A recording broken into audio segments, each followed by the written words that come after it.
Hindenburg मामले में आज सुप्रीम कोर्ट ने अदानी ग्रुप को क्लीन चिट दे दी है। आज अपना फैसला सुनाते हुए सुप्रीम कोर्ट ने ग्रुप को क्लीन चिट देने वाली सुप्रीम कोर्ट पैनल की रिपोर्ट को बरकरार रखा है। सुप्रीम कोर्ट ने कहा है कि हिंडनबर्ग मामले पर सेबी की जांच सही है, एसआईटी जांच की जरूरत नहीं है। ये बात भी सुप्रीम कोर्ट की ओर से कही गई है। साथ ही ये भी कहा गया कि सेबी बाकी 2 मामलों की जांच अगले 3 महीने में पूरी कर ले। एससी पैनल सेबी पर अविश्वास नहीं कर सकते, ये बात भी सुप्रीम कोर्ट की ओर से कही गई है। मीडिया रिपोर्ट पर जांच का आदेश नहीं दिया जा सकता, सुप्रीम कोर्ट ने यह स्पष्ट किया है। ओसीसी आरपी हिंडनबर्ग रिपोर्ट को सबूत नहीं मान सकते। पीआईएल का इस्तेमाल भी सोच समझकर किया जाए, सुप्रीम कोर्ट ने यह नसीहत भी दी है।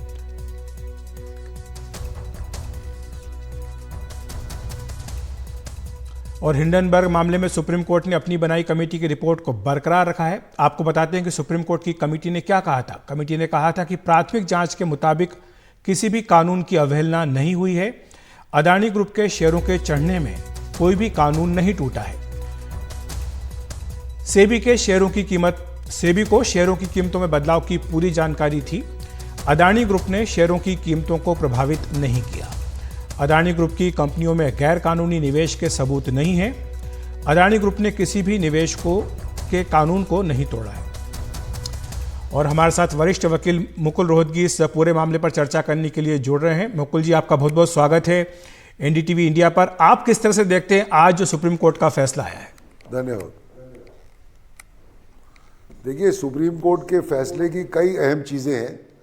पहला कि सेबी की इन्वेस्टिगेशन जो है वो सेबी पे ही रहे और किसी और को ट्रांसफ़र ना करी जाए, सुप्रीम कोर्ट ने इनकार किया है। सुप्रीम कोर्ट ने कहा है कि सेबी अच्छा काम करती है, सेबी अपनी इन्वेस्टिगेशन कंप्लीट करे। 24 मुद्दों में से 22 मुद्दों में कंप्लीट हो चुकी है और बाकी 2 मुद्दों के लिए 3 महीने का टाइम दिया गया है। सुप्रीम कोर्ट ने याचिका वालों की ये भी दलील रिजेक्ट करी कि सेबी को कहा जाए कि नई रेगुलेशन बनाए। उनकी ये भी दलील रिजेक्ट हुई कि जो एक्सपर्ट कमेटी है, जस्टिस सापरे के जो हेड हैं, उनकी एक्सपर्ट कमेटी में कॉन्फ्लिक्ट ऑफ इंटरेस्ट है, वो उनकी रिपोर्ट भी ना मानी जाए। वो भी सुप्रीम कोर्ट ने दलील खारिज करी है। अल्टीमेटली जो मुद्दे रिट पिटिशनर्स ने सुप्रीम कोर्ट के सामने रखे, वो सारे मुद्दे रद्द किए गए हैं। सुप्रीम कोर्ट ने ये भी कहा है कि ऐसी अनवेरीफाइड रिपोर्ट्स को केसेस का, मुकदमों का बेसिस नहीं बनाया जा सकता जब तक प्रॉपर सबूत ना दिए जाएं, और ऐसी रिपोर्ट पेश करना कोई सबूत नहीं है। और अल्टीमेटली आप देखिए, ये जो हिंडनबर्ग एसोसिएशन या कंपनी या जो भी ये बॉडी है, इनका काम सिर्फ अपने प्रॉफिट बनाने का है। इसीलिए इन्होंने शेयर मार्केट में ये उथला पथली करी है, सो दैट किसी तरह से अपना ये पैसे बनाए। और इसलिए इन्वेस्टर्स ने बहुत पैसा अपना लूज़ किया है। ये सारा पैसा लूज़ करना सिर्फ हिंडनबर्ग की तरकीबों की वजह से हुआ है। इससे आगे हमें बहुत ध्यान रखना है। और सेबी ने अपनी इन्वेस्टिगेशन पूरी मुकम्मल कर ली है। तो अल्टीमेटली ये जो किस्सा है, ये आज ख़त्म किया गया है। तो इसमें साथ साथ आप जो बात बता रहे हैं कि हिंडनबर्ग जो शॉर्ट सेलर था, जिसने ये रिपोर्ट दी थी, साफ तौर पर ये दिखाई दिया था मुकुल जी कि इसके पीछे उसका अपना कुछ मुनाफा कमाने का मकसद था, और साथ साथ 4 लाख करोड़ का यहाँ पर निवेशकों को घाटा हो गया। आज सुप्रीम कोर्ट ने यह भी कहा है कि जो हिंडनबर्ग है, इसके खिलाफ सरकार को और सेबी को जांच करनी चाहिए, और अगर कुछ कानूनी का उल्लंघन पाया जाता है तो उसके खिलाफ उचित कार्रवाई भी की जानी चाहिए। आपके हिसाब से किस तरह की कार्रवाई हो सकती है आगे? इसमें अब आगे क्या हो सकता है हिंडनबर्ग के रिपोर्ट में आने के मामले में? देखिए, ये बात तो क्लियर है कि हिंडनबर्ग ने ये सब काम किया है अपना प्रॉफिट कमाने के लिए। छोटे छोटे इन्वेस्टर्स का पैसा इसमें काफ़ी नुकसान भरा गया है। लेकिन बात यह है कि ये हिंडनबर्ग एसोसिएशन तो इंडिया के बाहर है। जब तक ये यहाँ पे ना हो, इनके खिलाफ कोई मुकदमा यहाँ चलाना मुश्किल है। लेकिन फिर भी इसकी तहकीकात करी जा सकती है कि हिंदुस्तान में या बाहर हिंडनबर्ग के खिलाफ क्या कार्रवाई करी जाए। और मैं तो कहूँगा कि हम सब इस इशू को सपोर्ट करें कि ऐसे लोग फिर जो है दोबारा इस तरह की चीज़ें ना करें और इस तरह के नुकसान ना भरे जाए।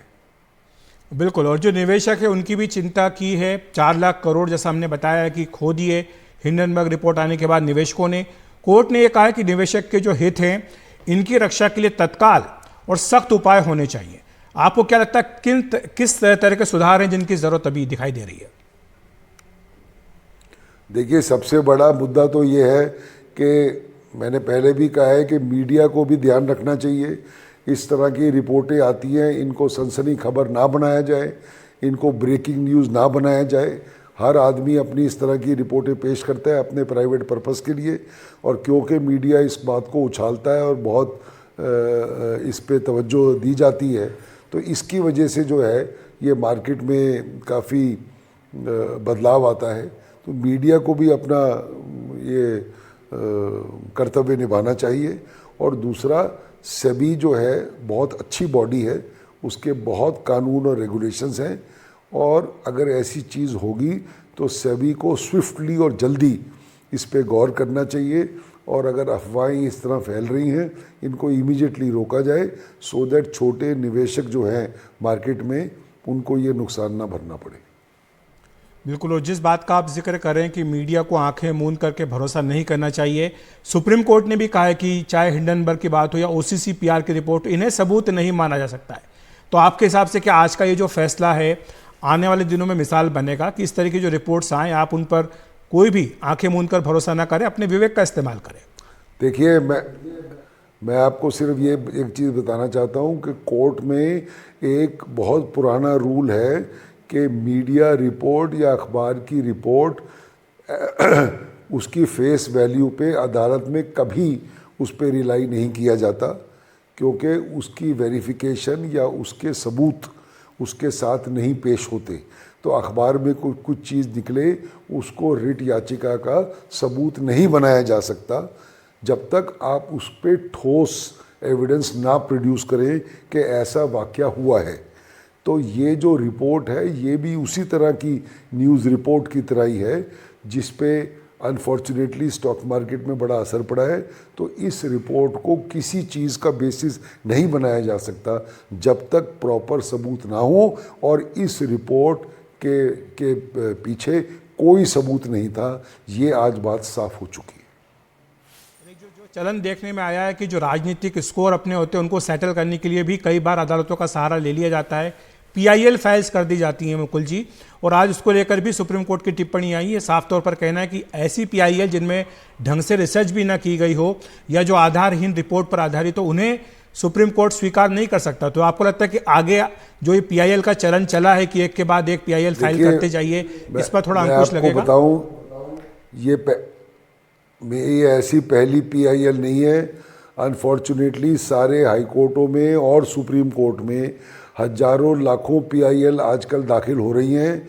वो PIL एक्चुअली पब्लिक इंटरेस्ट नहीं होती, वो प्राइवेट इंटरेस्ट होती है। या तो कई वकील अपने नाम को अखबारों में देखना चाहते हैं, या जो पिटिशनर बनता है वो अपना नाम अखबारों में देखना चाहता है, सुर्खियों में देखना चाहता है। कहीं से अखबार से कुछ निकाला और उसको PIL बना के दाखिल कर दिया, उसकी कोई तहकीकात नहीं करी, कोई इन्वेस्टिगेशन नहीं करी। कोर्ट में जुडिशल टाइम वेस्ट होता है, हजारों PIL खारिज होती है। सुप्रीम कोर्ट ने कई बार कहा है कि PIL should be genuine public interest, not private interest और पब्लिसिटी इंटरेस्ट। अनफॉर्चुनेटली ये फिर भी होता जा रहा है। कोर्टों का टाइम इन चीज़ों में वेस्ट हो रहा है, बहुत हानिकारक है ये हमारे सिस्टम के लिए। मैं आपको अपने एक्सपीरियंस से बता सकता हूँ कि अगर 10 PIL दाखिल होती है एक दिन में, तो उसमें 1 या 2 में तंत होता है और 8 जो है वो बिल्कुल बेकार होती है, लेकिन टाइम वो ज़रूर लेती है। इसलिए ये लेसन होना चाहिए सुप्रीम कोर्ट और बाकी कोर्टों को। अच्छी खासी कॉस्ट लगानी चाहिए कि भाई इस तरह की PIL दाखिल ना हो। 1 लाख रुपया, 5 लाख रुपया, 10 लाख रुपया की कॉस्ट लगाई जाए कि भाई इस तरह की रिपोर्टें ला के, अखबार की कटिंग ला के आप PIL न दायर करें। मुकुल जी, आपने इस इंटरव्यू की शुरुआत में कहा कि आज जो सुप्रीम कोर्ट का निर्णय आया है, इसके बाद पिछले 1 साल से जो पूरा विवाद चल रहा था, इसका पटाक्षेप अब मान लिया जाना चाहिए। इस पर अंतिम मोहर अब लग चुकी है। लेकिन जिस तरह से भारतीय कॉरपोरेट हो या भारतीय निवेशक हो और भारत के खुद के खिलाफ, क्या आपको लगता है कि ये एक बड़ी विदेशी साजिश थी जिस तरह से पूरा मामला खड़ा किया गया? देखिए, विदेशी साजिश तो मैं क्या बोलूं, ये साजिश सिर्फ वो हिंडनबर्ग की ही थी। उन्होंने अपने प्राइवेट इंटरेस्ट के लिए किया कि मार्केट में उथल पुथल क्रिएट करी जाए, सो दैट वो शॉर्ट सेलर खुद अपने आप को कहते हैं, सो दैट वो अपने पैसे बनाएं। इस चक्कर में अडानी ग्रुप का नाम खराब हुआ और अडानी से ज़्यादा लाखों जो निवेशक हैं, छोटे और बड़े, उनको नुकसान हुआ है। सबसे बड़ी बात तो ये है, आप तो सिर्फ अडानी की बात कर रहे हो कि भाई अडानी को क्लीन चिट मिली या नहीं मिली, लेकिन रियल पोजीशन तो ये है कि जो अडानी के निवेशक थे, छोटे और बड़े लोगों के 10,000, 20,000, 50,000, 5 लाख की पूंजियां, रकमें इन्वेस्टेड है, उनको नुकसान हुआ है। उनके आंसू, आंखों के जो आंसू हैं, उनको पोंछना है। उनके लिए स्ट्रॉन्ग नियम और कानून बनाने हैं कि ये दोबारा ना हो। हमें गौर इस चीज़ पे करनी है, ना कि सिर्फ अडानी के नाम की। बहुत बहुत शुक्रिया आपका मुकुल जी, इस तमाम जानकारी के लिए और चर्चा के लिए। Thank you.